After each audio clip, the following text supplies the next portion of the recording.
Hello, Internet, and welcome once again to the Always Online Multiplayer Gaming Podcast brought to you by MMOBomb.com, your home for all things multiplayer related. I'm your host, Mike Byrne, aka Magicman, as always. And this is episode 466. Of course, we're doing it live, twitch.tv/MMOBomb. We've got chat ready to chime in on things, and if you ever have time, we'd love to see you. Stop by, throw a follow, all that stuff. But if you're listening on podcast platforms, watching on YouTube, or on MMOBomb.com, thank you. Give it a like, a subscribe, turn on those notifications, all that fun stuff. And make sure you leave your weekly comments on all of our topics, your weekly bombs and question of the week answers in the comments. You're an important part of the show. Can't do it without you. Actually, people chimed in on the question of the week last week, but like skipped bombs. So chat, you're going to have to fill them. I think I only have like one or two. Everybody was commenting on PAX Day instead. So throw some bombs when we get there, and we'll cycle through those. Joining me to go over all the fun stuff today, Mr. Troy Blackburn. What's up, Noob Fridge? You know, I've got something fun that I'm going to throw out there at the end of the show here. Oh, no. But it's going to require audience participation, so stay tuned for that. Oh, God. I don't even know what this is. So this could be risky. This could be risky. It could be risky. He did not clear this through the higher ups before we started. Also on the line, you may remember this gentleman there, Sean Lang. How are you? Doing very well, Mike. How are you doing? I can't complain. Sean actually worked with Troy and I back in the Game Breaker days when they had some multiple sites going on. So he covered free-to-play news. And if you're a long time... So we always ask like the question to new hosts, Sean. We're going to ask you two questions, but you're not technically a new host, if I remember right. You were on a free-to-play cast once or twice in the Spunkify era, if I remember right. Absolutely. Yeah. So you're not 2 or 3 episodes. Yeah, you're not totally new. But since you're new to me as the primary host, we are going to ask you the two questions we always ask brand new guest hosts. Welcome, first off. But what was the game that got you into gaming in general? Doesn't have to be an MMO or multiplayer, or just the game, the video game that kicked it all off. And then, of course, make it specific. What was the MMO that kind of got you hooked, got its claws in you? Yeah, so my first original introduction to gaming was actually Sonic the Hedgehog on the Sega Genesis. Ooh, OG. I was about like 4 or 5, and my dad would play it, and then he'd give me the controller, and I would think I was knowing what I was doing. And then that led me to just playing the game for like a couple of years. I was in Jamaica at the time, and so we didn't have access to many games, but that was the one that really got me. Until this day, I still have a fondness for Sonic. I'm so happy with where the franchise has gone. Did you like Frontiers? I actually did. I really compared it more to like a sort of like a Fantasy Star Online 2 sort of experience, but it's actually really good. I still like it. Now the MMO that got you hooked. The MMO that got me hooked is actually Estonia 3. Ooh, that is not one that we typically get as a response. Yeah. This was back in, I want to say, like 2002 or 2001, and I discovered it through like download.com or something. That's where I was like discovering all my games. And because I was so young and the internet was like so new, my mom wouldn't buy me like a premium account. So they would have like this 1 week free trial account, and every week I would start a brand new account to play the game. And every account, like character would get higher and higher level. And then he created an email farm for Estonia. Yeah, no, it was great. I was really hooked on it, and I didn't want to let it go. So and then that led into Tibia, and then I could see that. I could see. Have you played Estonia Remastered at all? The one that came out a couple years ago. No, I actually redoubled back into Estonia 3 though, because there's something about that experience. It's got the nostalgia for you. Yeah, it really does. Takao saying in chat, Sean, since you're new here, I'll give you the usual host treatment. You look like my high school math teacher who knows I can do better. You can always do better. Always. You can always do better. Always do better. Not me. I am the epitome of greatness. Yeah, all of Troy's teachers were like, I don't know if this is for you. They were like, do you know how to work a shovel? Because maybe you should consider the farm life. And then you went ahead and started building haunts instead. So, Right. yeah. Let's get started, gentlemen, and cover some news.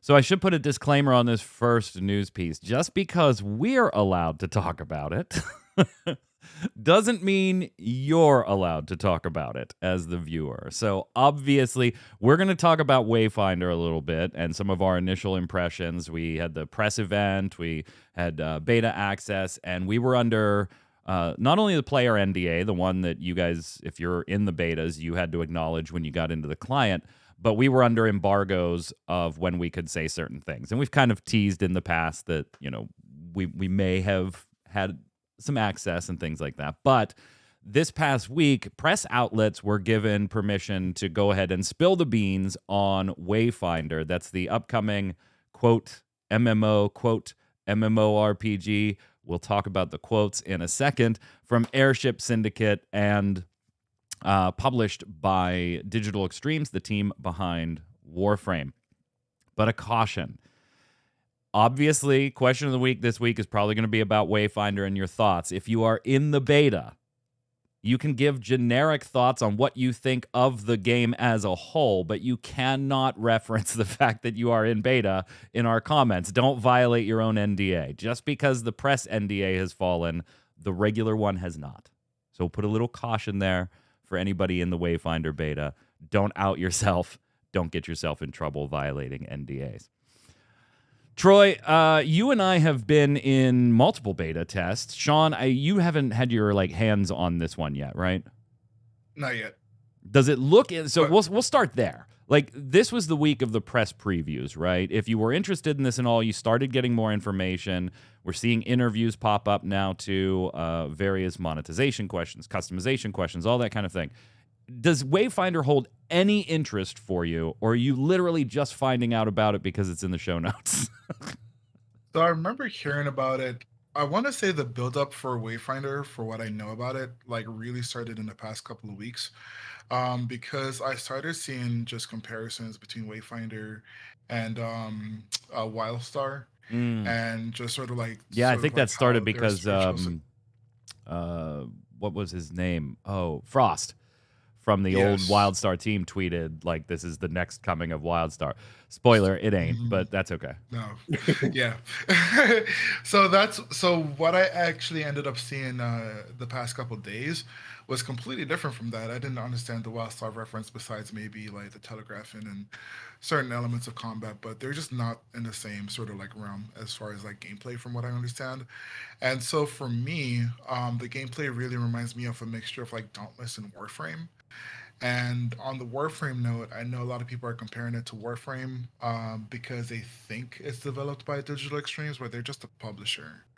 The studio that's actually developing it is this is their first really big co-op experience. Yeah, Airship Syndicate. Which is what I'm calling it. Yeah. Yeah. And you know what? That's fair. We'll get to that in a second. Airship Syndicate, not new on the scene, but this is a more ambitious project than they've done in the past. We've spoken, Troy, about how, if you're in that boat, Digital Extremes is a hell of a company to partnership with, right? To ally yourself with. They have what is generally considered to be one of the less egregious free-to-play models. You don't hear a lot of people complaining about Warframe's model, besides, I got to wait X time for that new weapon or that new frame to craft, or farming things over and over again. But it's all in the game. Many people don't even worry about plat. You'll be fine, So a good company to ally yourself with, and a track record of success. So yeah, use Digital Extremes to fill those gaps that Airship Syndicate may have,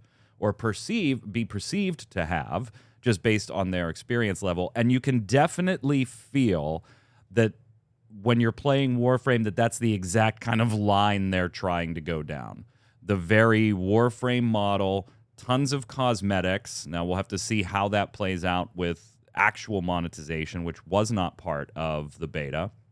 But more importantly, you may look at the opening of classes being done through gameplay, and you can very much liken that to farming up the materials to get that next Warframe in Warframe, that type of play the game and you can absolutely get these things. Again, we don't know the details of grind and levels. Most of them come as quest rewards, so just it seems like you get a lot of those new classes by playing through. You can really get that Warframe-esque feeling, that little thumbprint, Troy. Yeah, absolutely. And they stressed that during the press event, that they're absolutely on board with the Digital Extremes sort of marketing way they do things and how they're going to go about their monetization, and that what you see in Warframe is what you can expect in Wayfinder. And they stressed that multiple times, and they talked about it for, I don't know, 15, 20 minutes, about how, monetization is going to be fair. It's going to be interesting. It's going to give you, reasons, things you want to pick up, but not things that you have to go to the cash shop to get. Yeah, and in an interview with Massively, they asked about specifically customization being locked behind paywall. And the Airship Syndicate team said the balance is there. We want players to take control of their character and how they look, but we also want to offer free and fair monetization. Because of us embracing that, all of our characters and weapons can be obtained via play. We have no loot boxes, no gacha of any type. While we still have some customization options you can earn via playing, cosmetics will predominantly be in-store items. Those take a few forms. The first is personas, which are skins, that replace the entire look of the character and can fundamentally change even like the character's age, for example. Cosmetic pieces can be mixed and matched, and they replace belts, heads, backpacks, and more. All of these can also be dyed. Finally, you'll also be able to unlock a glamour for each weapon you craft, allowing you to use the appearance for other weapons of that weapon class. So all pretty standard. The only thing I don't like here, Sean, and maybe it's just, the way it was said, was we will have some customization options you can earn via playing. Cosmetics will predominantly be in-store items. That does kind of feel like, ooh. I get that you want to find that balance, but it sounds like you're telling me, yeah, if you want customization, you're going to pay for most of that. I'm actually not bothered by that at all, because one of the best sort of or one of the most respected models I like right now is in New World, and all they sell is cosmetics. Man, you and Troy, man. And now I'm outnumbered on today's show. I just have to say, I really like that, because at the end of the day, I feel like there's enough meat on the bones when it comes to gameplay variety. Um, I like the fact that the core of what matters is freely accessible and free to unlock through just straight gameplay. And then if you want those cooler sort of experiences, which are mostly self-gratifying, shell out the coins. They have to make their money somehow. It is a business. The only part of this that I think feels bad for me, though, Troy, when you say that, Sean, there isn't a thing you said that I'm like, you're wrong. Psh, no, I agree with everything you say. But the thing that feels bad is this isn't an MMORPG in the way of Final Fantasy XIV, World of Warcraft, where those are right from the bat, you are rolling whatever the hell you want to roll, right? The headpiece, the shoulders, what's your face look like, what's your hair look like, what's your body build, that's not Wayfinder. And we're going to talk about this in a second, because the team does have some feedback on why it is that way. We've you and I lambasted Redfall for this same type of thing, where it's like, you can limit me to a particular skill or heritage or lineage or gameplay style without saying, I'm going to pre-create all the characters for you, and then you can customize the color of your shoulder pieces and your capes and what your gun looks like. And while Wayfinder does have customization in, the loadout, right? You can pick a particular character, Troy, and run them with a sword and board, and I'm going to run them with a rifle. And we're going to be having different skills and generally different gear and a different look.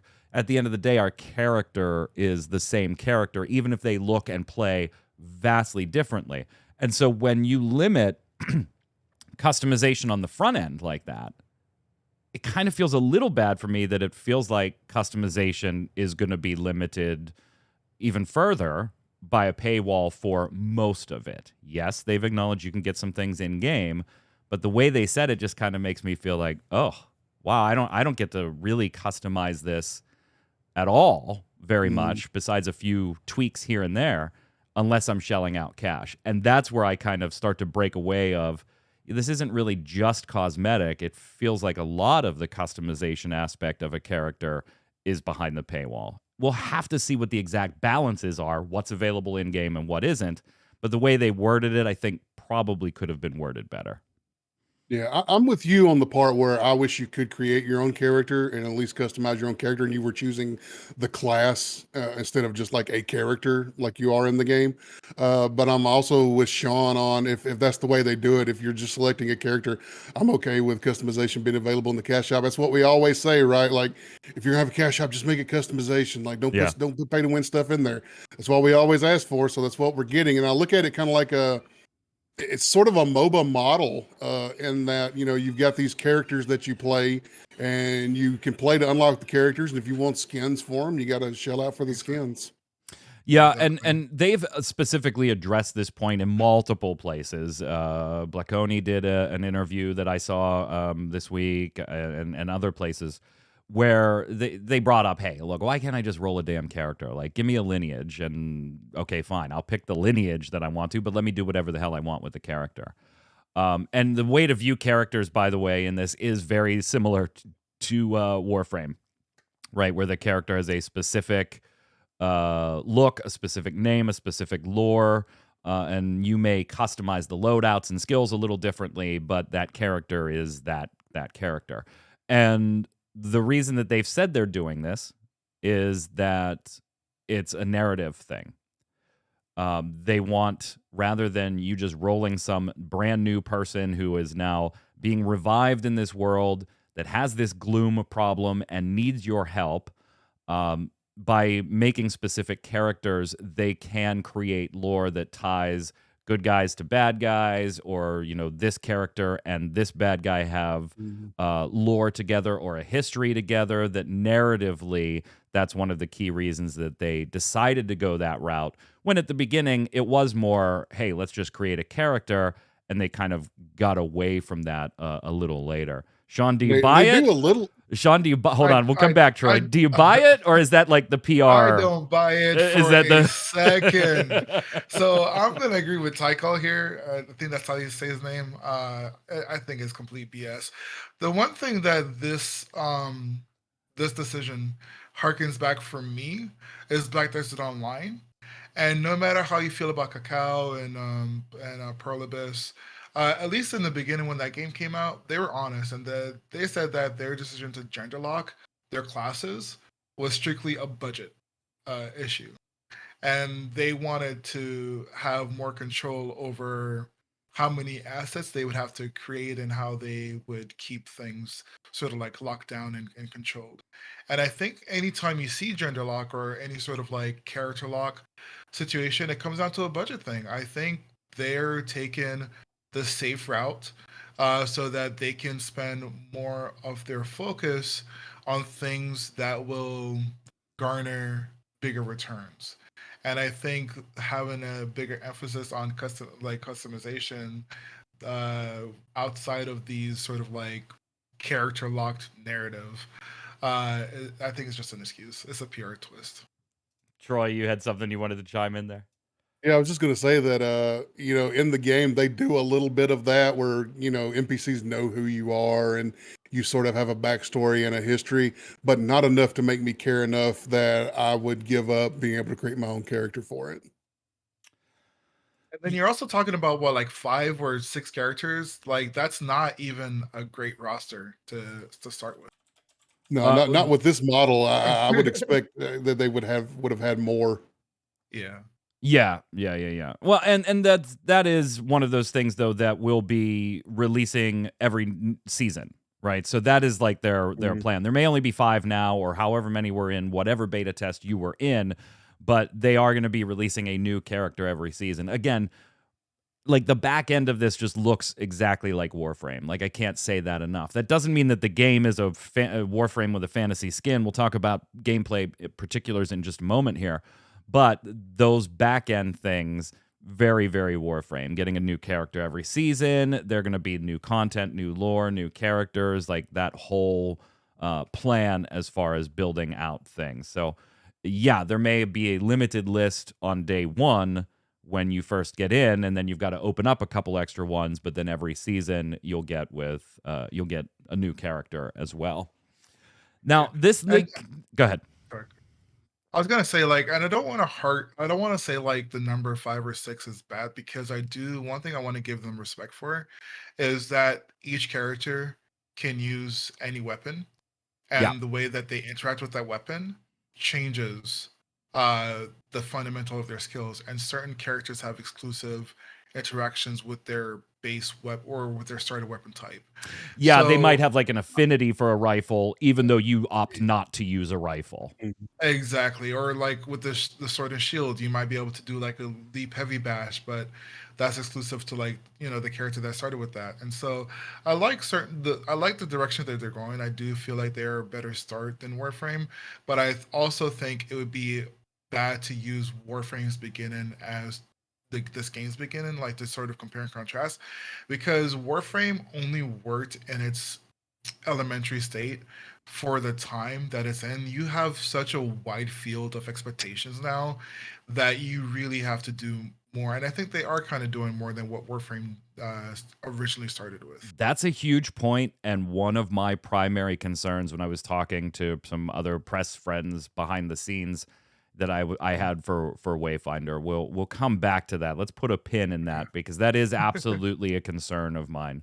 And I, like, you look at World of Warcraft launching with 6 or 8 classes, and Final Fantasy with 6. Like, this isn't abnormal, and you're gonna get them more frequently in this game because you kind of have to, right? That is the impetus of the game. Let's play the new character. Let's play the new frame. Let's do all that fun stuff. From a gameplay perspective, though, I think it starts to depart from Warframe. Again, you see similarities.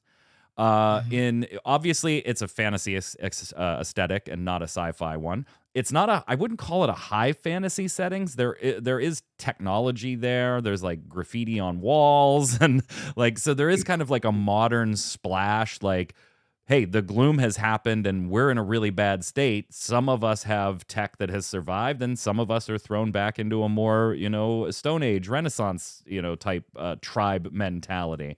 So it's kind of got that, like, yeah, as Freycore says, Magitech fantasy. It's definitely not Lord of the Rings, if that's what you're looking for. This ain't it. It's just not that.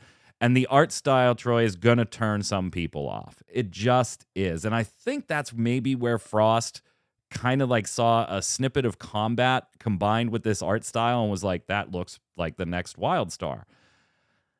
We've already seen the debates on MMORPG, MMO, and do those terms even apply to this game? Like, already.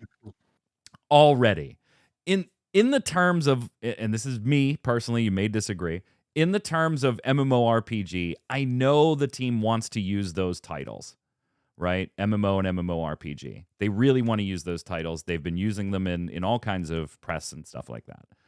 It's not an MMORPG. It just isn't. It just isn't. In the way you think of an MMORPG under, again, an older definition maybe, World of Warcraft, Final Fantasy, Black Desert Online, New World, like, it's just not. It's not that. A huge portion of this game is instanced, procedurally generated dungeons that you're going to be running in groups of 3. They may put in bigger group content later. They're not quite sure about that. But that's the primary gameplay loop, is finding and opening and upgrading your dagger and your weapons and stuff like that through multi-running, procedurally generated dungeons. And I think there's an attractive gameplay loop for somebody like me that likes that almost looter-shooter mentality, right? That's attractive. But that's not an MMORPG. You have an open world area in the main city hub, and there is open world exploration opening up beacons to then find more and more of these dungeons that you need to go run with, other players running around in that hub and in those open world-ish areas, and different events and fights that are going on in there. So it's got MMO and MMORPG elements, to be sure. Absolutely, to be sure. It just runs into, Troy, that whole, well, I mean, Fortnite technically is massively multiplayer online, even though a match itself only holds 100. So is that an MMO? I personally would not call it an MMO or an MMORPG, but I don't have anything against anybody that wants to slap the MMO label on it. If you try to slap MMORPG, I'm probably going to wag my finger at you. Yeah. We've had to make such a differentiation between MMO and MMORPG lately. I've noticed, especially in my writing, because there for a while MMORPG became a dirty word and nobody wanted it, and now it seems like we're back to the point where everybody wants it again. And as far as MMORPG, I'm with you. This isn't what I traditionally think of as an MMORPG. Yeah, it's got some open world elements, but it's mostly the instance dungeon crawling, and it's groups of 3, and your hub only has so many people in it. It's not a big open world that you're going to go exploring in, that you're going to meet people in. You're gonna meet people in the instances, and well, mostly you run will around to a with certain that. extent. Like there are open world events, you will see other players running around, but don't expect to be like walking into Stormwind, right? Yeah, Like that's yeah, not gonna, exactly. again, here we go again, Sean, right? I have to liken it to Warframe when you fast forward and look at Warframe now, where they have their own open world type content. For years, Warframe was just the instanced-based stuff, right? You zap down to the planet, do the mission, zap up back to your ship. The only time you saw another player was when you teamed up and made a squad to go do this co-op stuff. Now Warframe has multiple open world areas where you will see other players, other Tenno running around, but you're not running into a Stormwind where you see 3,000 Tenno running around. This is very much in that mold. Absolutely. I mean, trying to call it I even hearken issues with calling it an MMO because I strictly just think of it as a online co-op. Because if you can't even give MMO FPS or MMO designation to Destiny 2, how can this come even come close to that? I would argue Destiny 2 has way more open world. Yeah, when you're like in the accessible actual zone, content. yeah. Mm-hmm. Like I would say Destiny 2 comes closer to MMO than anything out there, and this doesn't even come to touch that. I would probably compare this to more of like a Path of Exile, as somebody said in chat. But I just and I don't think calling it a co-op is a dirty word. I think it's just very misguided Yep. to try and say that it's a massively accessible. Yeah, I'm fine experience. with It's just MMO because it's so generic anyway. Like Yeah. literally, you have the argument of is Fortnite an MMO? To you, it might be. To me, it's not. But that's fine. And who cares? At the end of the day, we're talking about video games. I don't know why they wanted to avoid, and maybe it was a conscious decision. I don't know. Maybe it wasn't. I don't know why they wanted to avoid co-op. I think it's because they didn't want to shortchange the open world aspects that they did have, Troy. Like Yeah, I think so. they may not be massive, but they're They didn't there. want you thinking Call of Duty Or stuff Borderlands, like that, right? Yeah, your Borderlands, where it's just like you, and if you're co-op playing, your buddies join your party, and all of a sudden they're in your world. It's not like that. So I mean, I can appreciate that they may have felt they were in a little bit of a we're kind of both. So like, which one do we go with? Well, people are hungry for a new MMO, so let's use MMO. Yeah, and you can certainly. Yeah, but when you say MMORPG, now I'm gonna wag my finger at you. So we've talked about monetization. We've talked about the type of game it is and what you can expect to be doing in it. But now let's talk about that. Is it fun? Because in this type of game, Troy, just like a Warframe, just like a Borderlands, just like a Path of Exile, you have to want to do essentially the same or very, very similar things hundreds of bajillions of times. And if that gameplay loop isn't compelling, if the gameplay, the combat, the procedurally generated dungeons, the bosses, the loot upgrading, that's what this game is, guys, right? Go to the dungeon, farm a bunch of materials, come back, upgrade some gear. Okay, what do we do now? Oh, where'd you get that sword, Troy? Oh, I got it doing this and this and this and this. All right, I'm going back out and I'm farming more shit, and I'm coming back and I'm going to make that sword because it's awesome. Like, that is the gameplay loop. I personally love that type of gameplay loop when it's done well, and we've seen it done really well, and we've seen it done horribly. In your beta experience, Troy, how's the combat feel? How's that gameplay loop feel when it comes to Wayfinder? The gameplay loop itself wasn't bad right now. It kept me engaged. Now I haven't run the dungeons enough to really start seeing, like, eventually you're going to see the same dungeon again. No matter how much procedural generation they've got, you're going to start noticing landmarks of different things, maybe in a different order, but it's still the same things being popped in there. I had limited time in both betas, so I haven't seen enough of that to get tired of it just yet. Procedural generation did keep it fresh for me when I was out farming and doing things and running the dungeons, and I was still to the point of just enjoying seeing new things in a new game. So I was absolutely enjoying myself as far as that. As far as the combat, it's it's a mixed bag for me because it is flashy. It does look good, but sometimes it doesn't always feel good. And Sometimes it is don't always. ability limited. Like, think of a Yes. MOBA, right? Where a class gets Yeah. these 3 abilities and this mega ability type thing. Yeah. And sometimes I felt like I wasn't completely in control of my character. Sometimes it wouldn't turn with the camera the way I wanted it to.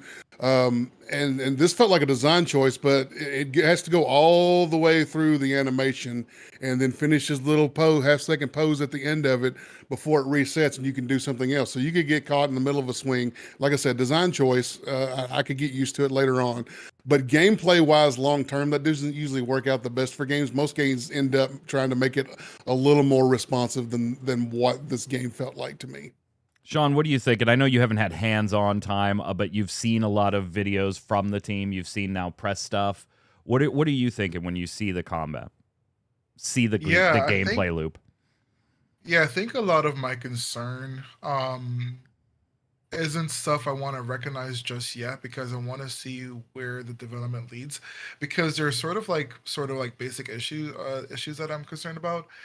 Troy does make that point about basically being animation locked, and I think as people get more and more people get their hands on the game and they provide feedback, they're going to see that players are going to want ways to animation cancel. So if they're going to stick to the dedicated route of keeping animation lock as part of their design, they're going to have to make certain skills interact in a way that can easily cancel a certain animation because it's not fun to be locked in place because you made a choice, a second prior.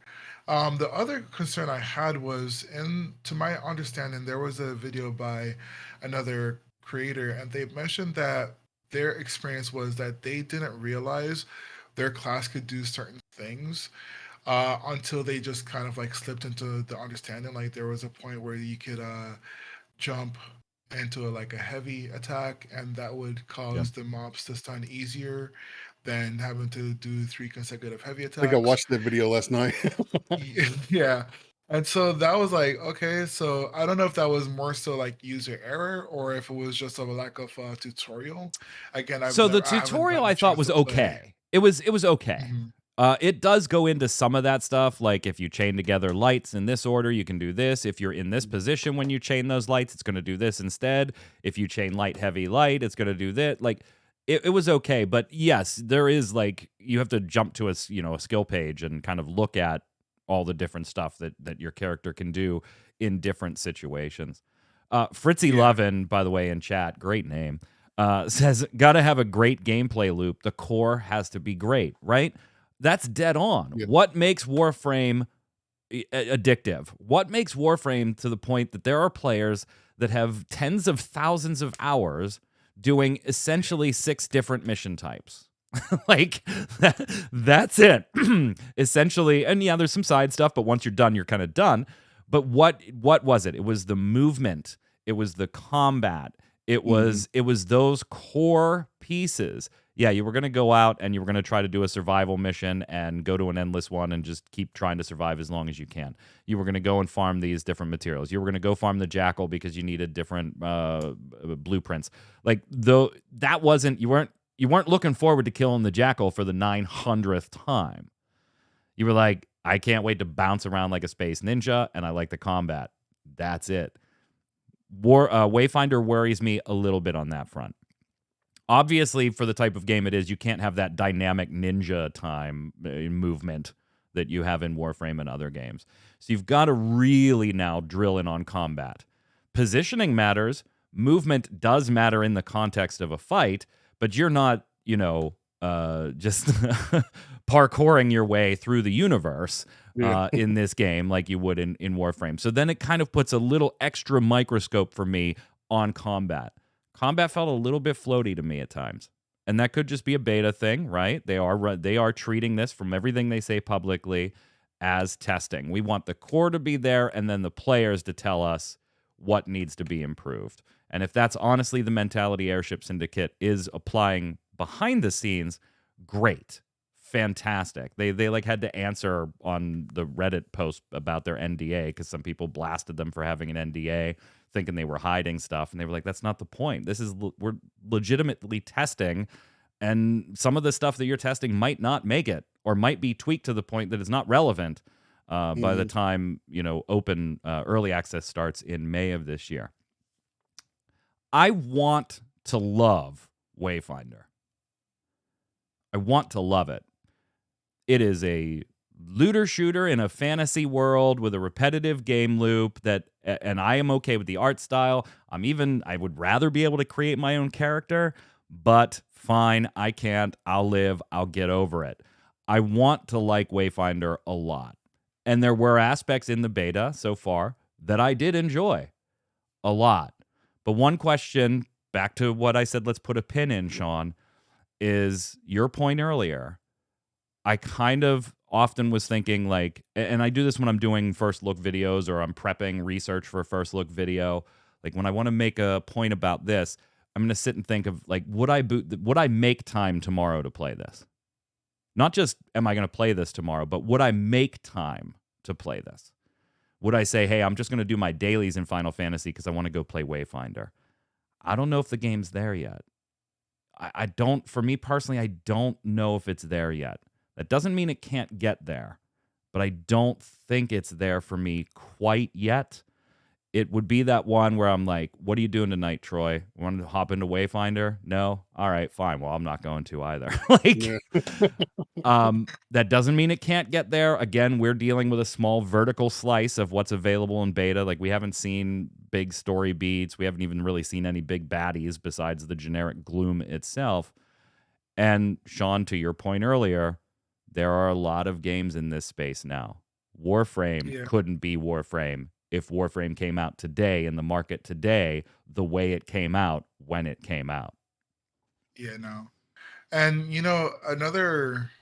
I think what we kind of have to look at, and a lot of people overlook, is Dauntless, because from my very little experience of seeing Wayfinder, I really compare a lot of the gameplay, the combat, to what I would see in Dauntless, and also obviously the cell shading as well. And so, as someone that I've put maybe, I want to say like 40 hours into Dauntless, I think the core issue was there wasn't enough diversity in the gameplay experience, and they tried to put the diversity within the weapon types.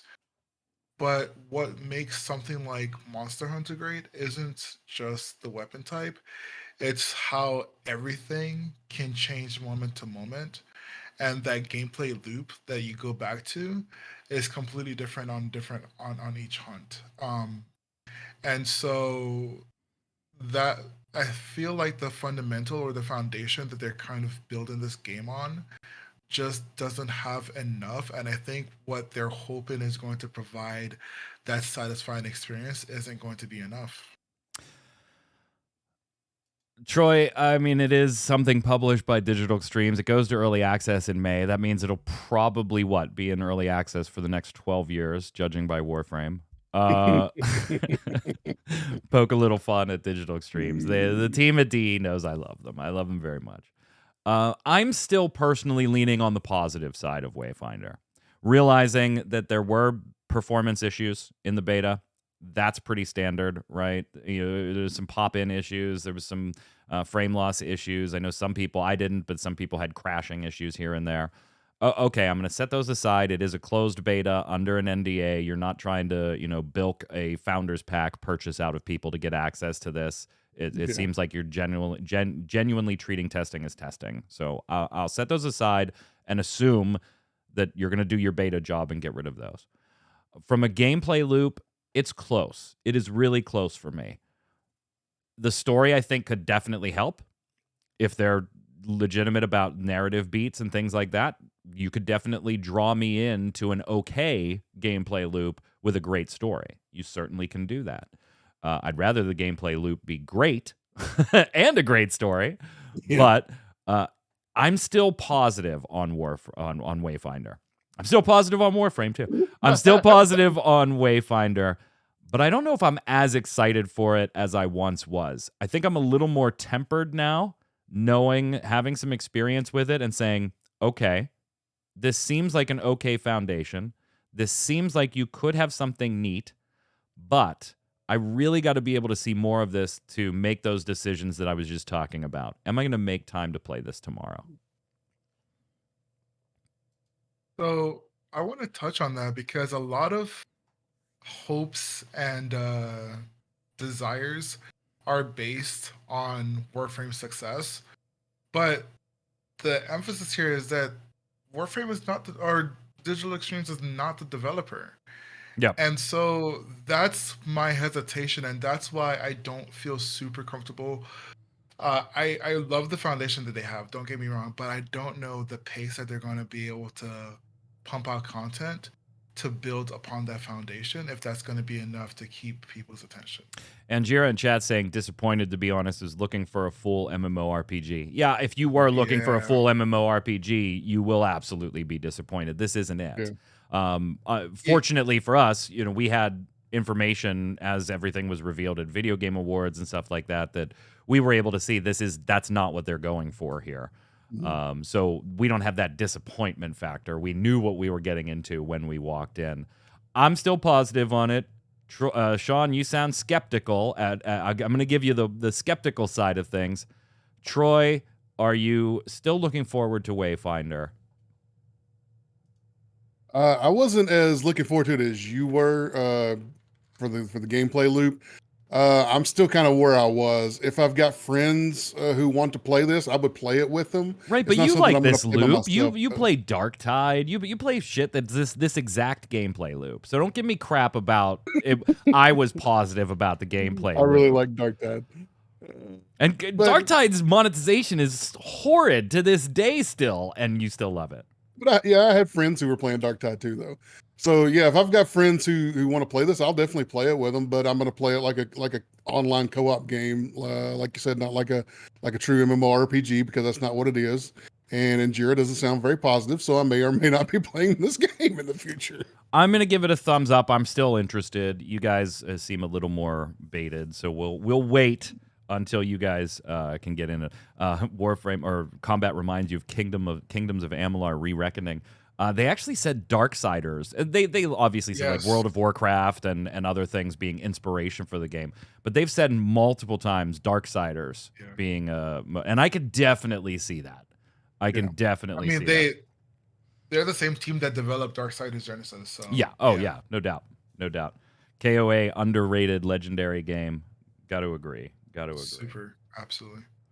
All right, we've spent 40 minutes on Wayfinder, so let us know what you think in the comments below. I'm going to give you the question of the week right now.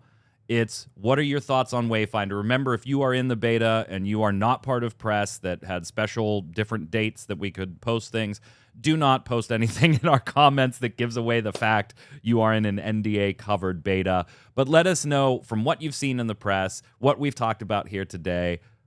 Are you interested in Wayfinder? Does it have what you're looking for? And, of course, if you want to argue about whether it's an MMO or an MMORPG, I guess feel free. We'll bring those comments to the show next week. That's the question of the week this week, so we'll just give it to you right now. Hold on. I wrote down the wrong timestamp. Now, on to some other news from Capcom's Spotlight yesterday, baby. Yeah, buddy, Exoprimal. Troy, the exact same gameplay loop we were just talking about that you were like, Mike is so excited. I'm not really excited. That's what Exoprimal's going to be, and you are looking forward to Exoprimal. So don't give me that crap.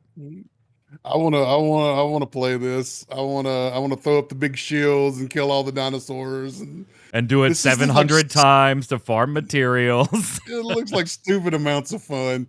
Like, it looks so ridiculous. It's going to be great. We now have additional information on Exoprimal. We have a release date.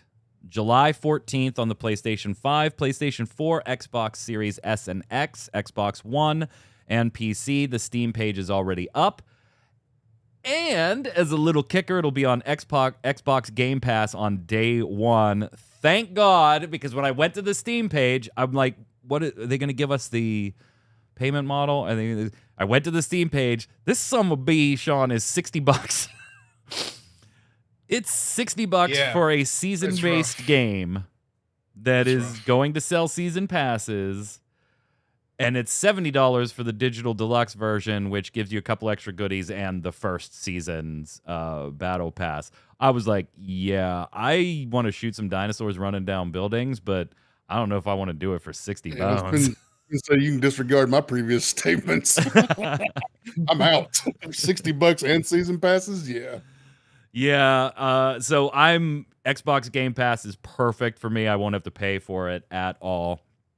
We also got beta information. There's going to be an open beta next weekend, starting on the 17th. So it's just 17, 18, 19 next week. We don't know what time yet. If it's up prior to the cast, then I'll stream Exoprimal after the cast next week. Obviously, can't do it today. The beta's not open today. But so I have no idea what the hell I'm going to play. We'll be streaming something after the show here. So hang out, twitch.tv/MMOBomb. We always do a stream after the show. If Exoprimal's beta is up, I will go ahead and stream that. We also got one little tidbit, but you had to watch the video and the beginning of the video for this one, Sean. We've knocked Redfall for this a little bit. The fact that it always has to be online even when you're playing solo. Exoprimal's the same way. It's always online, but there is no solo mode in this. So I guess it kind of makes sense, right? It's a multiplayer game. You're going to play multiplayer. You got to have the internet connection. So yes, you have to be always online because it is not meant to be played solo. You will always be in groups when you're doing this type of content. Troy and I have already espoused our interest in this. Troy no longer interested in it being 60 bones.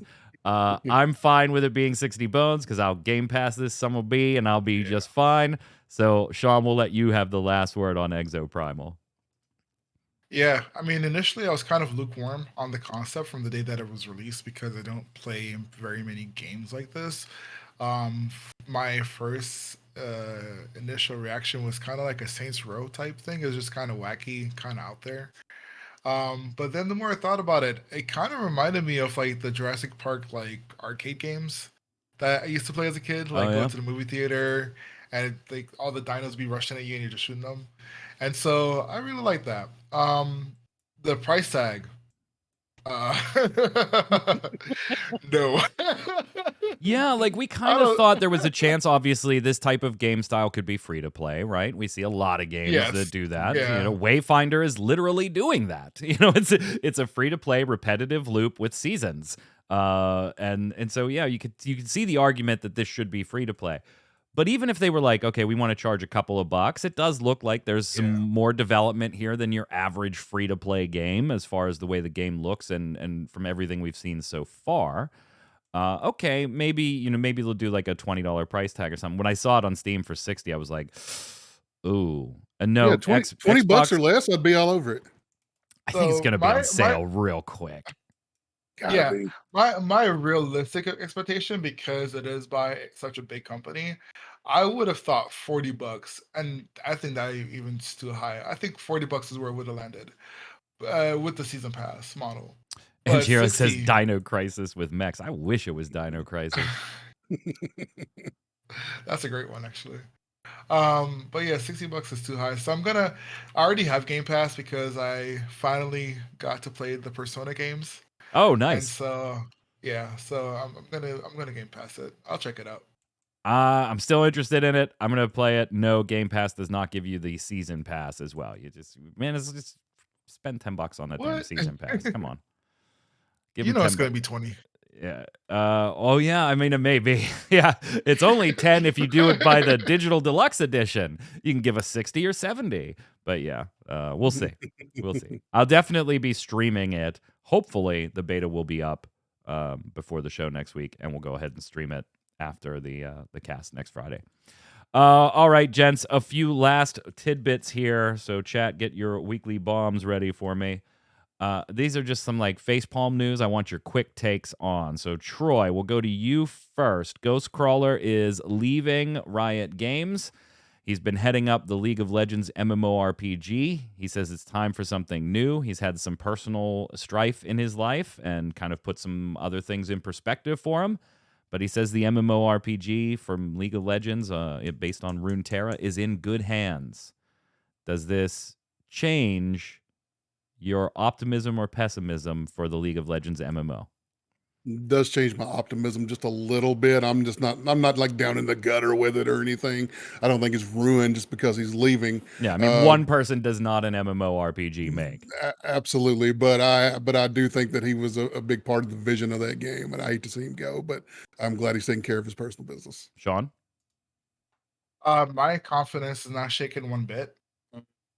I think his exit statement is what made me not lose confidence, because his emphasis from day one was about building a great team. And, we've had leaders in our lives, companies or bosses we've had that have left, and yet the team stepped in and made things work. And I think because Riot is still Riot at the end of the day, and he didn't have any involvement with Valorant, and you've seen how such a massive success that's been, I think the combination of Riot being Riot and the fact that he's put an emphasis on trying to build a great team, I think the MMO is going to be perfectly fine. I think it'll be fine too. Will it still come out? That's a question mark for me. That's a question mark for me. Yeah. MMOs, even for big companies, man, it's such a huge investment. I mean, just look, Blizzard canceling Titan all those years back, right? Like that was supposed to be the next one. And luckily, they scraped some of those assets together, got into Overwatch with it, and it worked out to a good extent for them, I think. But even with these big companies, MMOs are hard business. Yeah, but it's Riot. Who the hell's calling me? You want to get that? It's my wife. Like, she knows I'm doing the cast. Like, okay. ArcAge is shutting down its Twitter account. Yeah. It's the end of the world as we know it. Effective next Friday, the Twitter account will be closing, but they won't be losing touch. Going forward, all ArcAge announcements will be posted on both Play Cacao Games Twitter account, the game's website, and the official Discord. Join us here to be informed of all the news.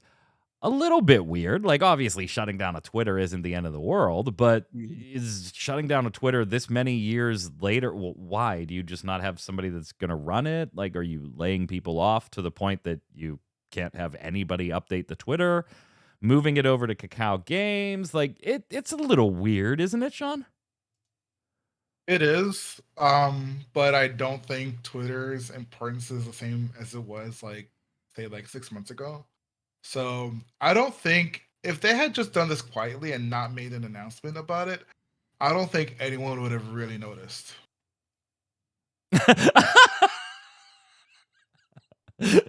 So if they would have just ghosted us on Twitter, you think less? I don't think anyone would have done it. A year from now, somebody would have been like, Twitter hasn't done much lately. I mean, when's the last time you looked at Trying World's Twitter? People already were like, if you can't afford somebody to run your Twitter account, then yeah, the game's probably on its way out too. I don't know if I'd go that far. I mean, we're getting ArcAge War and ArcAge 2 and all that stuff. Eventually, ArcAge will close. That's what really mystifies me, though, Troy. Is like, why are you closing down the Twitter account when you have multiple ArcAge IPs on the horizon? Like, wouldn't you want that all centralized? And maybe that is their thing. We're just going to centralize it under the Play Cacao Banners account. Yeah, probably that. I guess. I don't know. I like you said, with so many new ArcAge games coming out, I believe I'd have kept that ArcAge Twitter going. Square Enix is going to replace its current president, Yosuke Matsuda, but they are not deviating from their blockchain or NFT plans.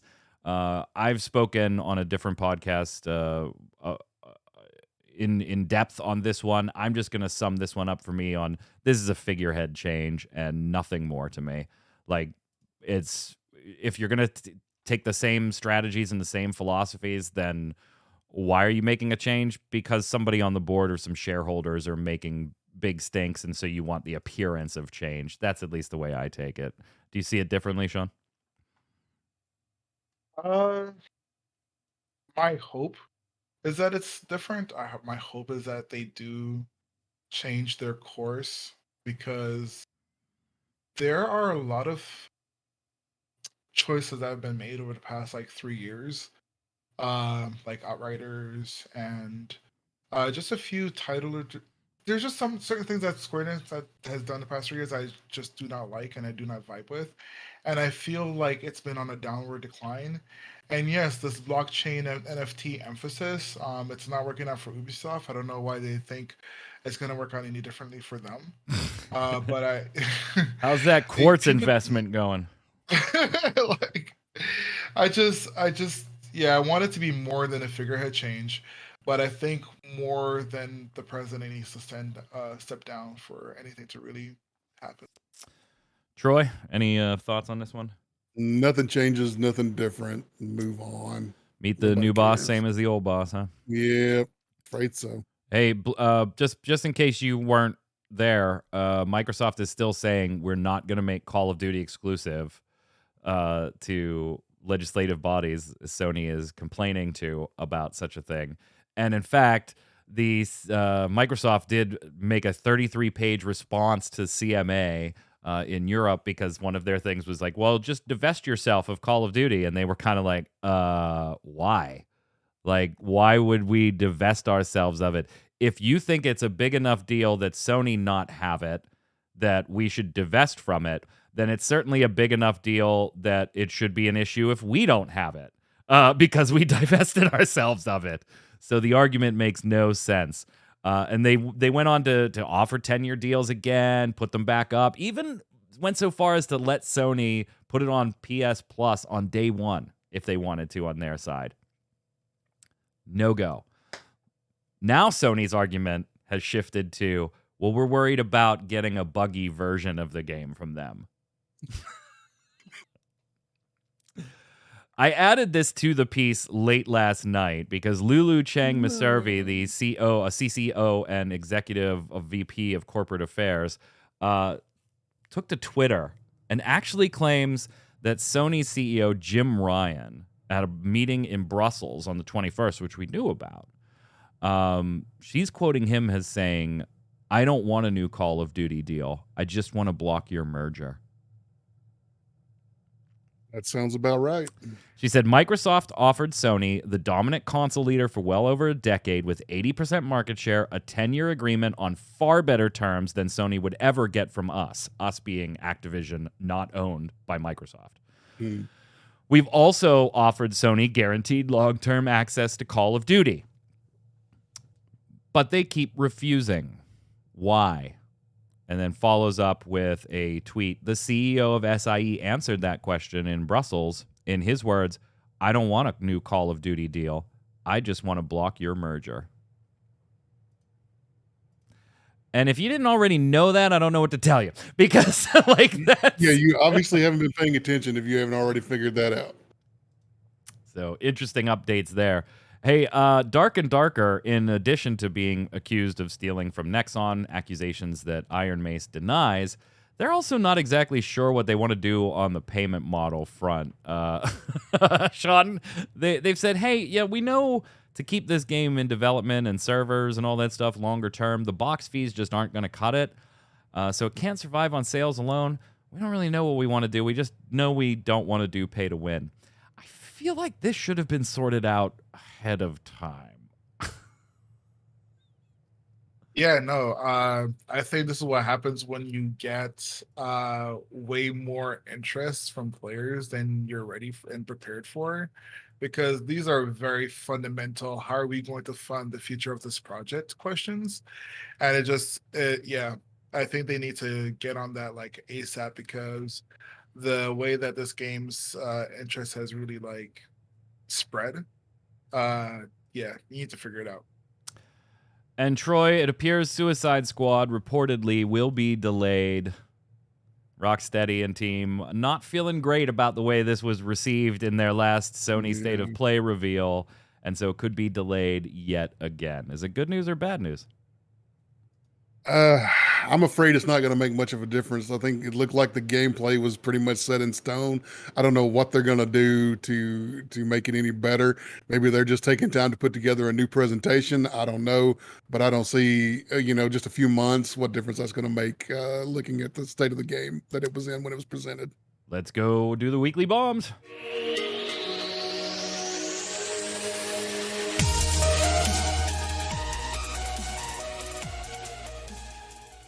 I'm going to go ahead and give a dub bomb to the most ridiculous crossover in the world. Teenage Mutant Ninja Turtles, specifically Shredder, coming to Call of Duty. That's not a sentence I ever thought I would say. Troy, what do you got? A-bomb to not having power for 48 hours. Yeah, that was rough for you. If you weren't following my drama on Twitter, we had some bad, it wasn't thunderstorms, it was just wind, really bad wind, like 60, 70 mile an hour gusts. And it knocked out the power, and it was like 45,000 homes in my area. And we were out of power for long enough that stuff in our fridge went bad and knocked shingles off the roof. We've got an insurance adjuster coming out Sunday, so A-bomb to all that mess. Ugh. What you got, Sean? A-bomb to Suicide Squad because it needs to just not. It needs to unalive. From chat, Ninja Panda saying, "DeBomb for having a good weekend a good week with nothing bad happening." Well, that's always good. That's always good. You want to take Terra Nova's there, Troy? Let me scroll back up to find it. You might as well run with it. I can't find it. DeBomb and A-bomb for Suicide Squad. I hear you just move your mouth. Kills the Justice League being delayed, and it's good that they are taking the feedback / backlash and doing something about it. But I still feel it won't be enough in the long run.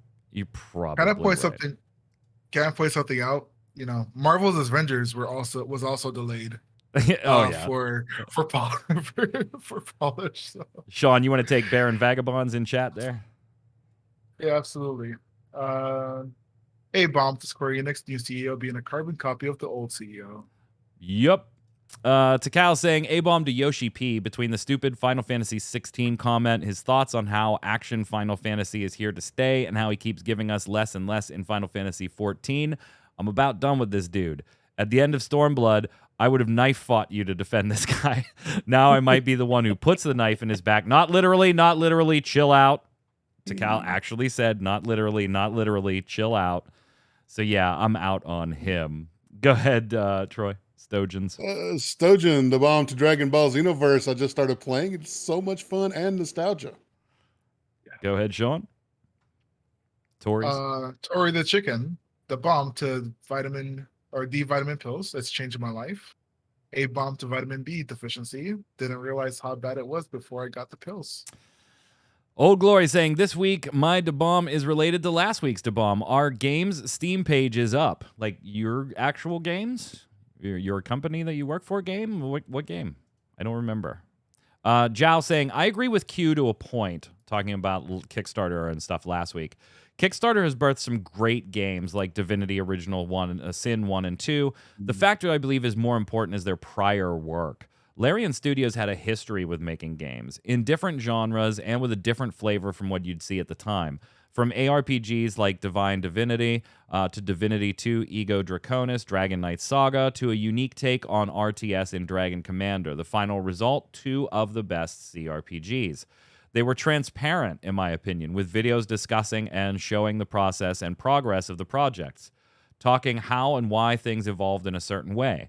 Their Kickstarter update videos were always a treat to watch. You're absolutely right. It can be done right.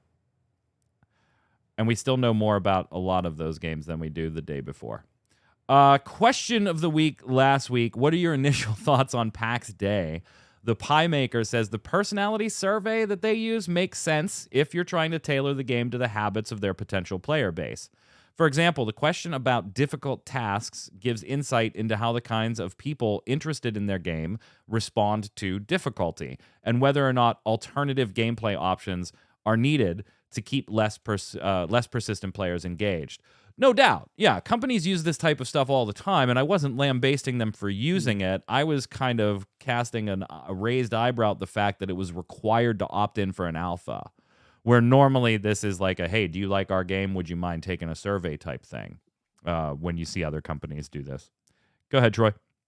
Regner Catalan, man, it's like, can we get an actual UE5 MMO to launch so we can see if they can actually support more than 100 players and still have the game run well? Right. It'll be nice, man, when they start hitting. Go ahead, Sean.